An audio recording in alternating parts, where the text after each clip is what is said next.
Fragment 3, Obenghedge. Fragment 3 happened alongside Fragment 2. All attempts to contact Deirdre through her blog were met with a wall. Nothing we said or did could get through, and we couldn't make comments. One person, however, was able to break through, a user called The Last Traveler. Every time Deirdre would post a new blog entry, The Last Traveler would comment with 2 lines of what seemed to be a nonsensical poem.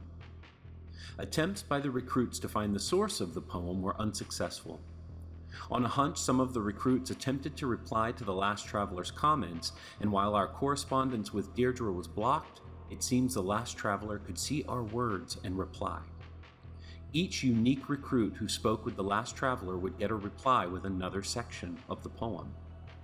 As we reconstructed the poem, which would come to be known as the Minying of Obenghedge, another important fact came to light. The Traveler was slipping away.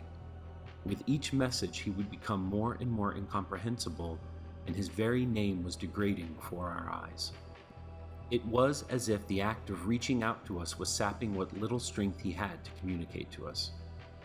After compiling most of the minying, it was discovered that the rhyme scheme of the first 2 stanzas unlocked a page within the Book of Briars with a single word, Obenghedge. But the path to the key fragment was still blocked. After reaching out to Cole Sumner to see if he had dreamt of this particular plant as he had with the Frey Lily, it turned out he had. But he had very spotty recollection of the poem, only that it was important. The last 2 lines of the poem came hand-delivered to Deirdre Green herself in a note inside a copy of The Wolf in the Wild that she had bought, another book published by Ackerley Green. The note was signed LT.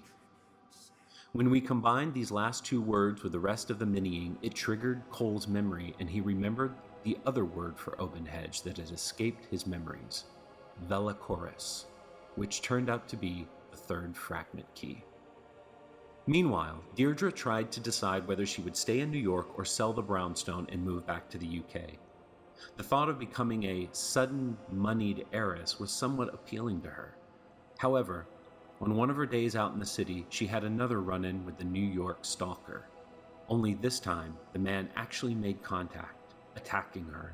She fell, but when she turned around to defend herself, he wasn't there anymore, and her dad's pocket watch, which she had been carrying with her for weeks, was now missing.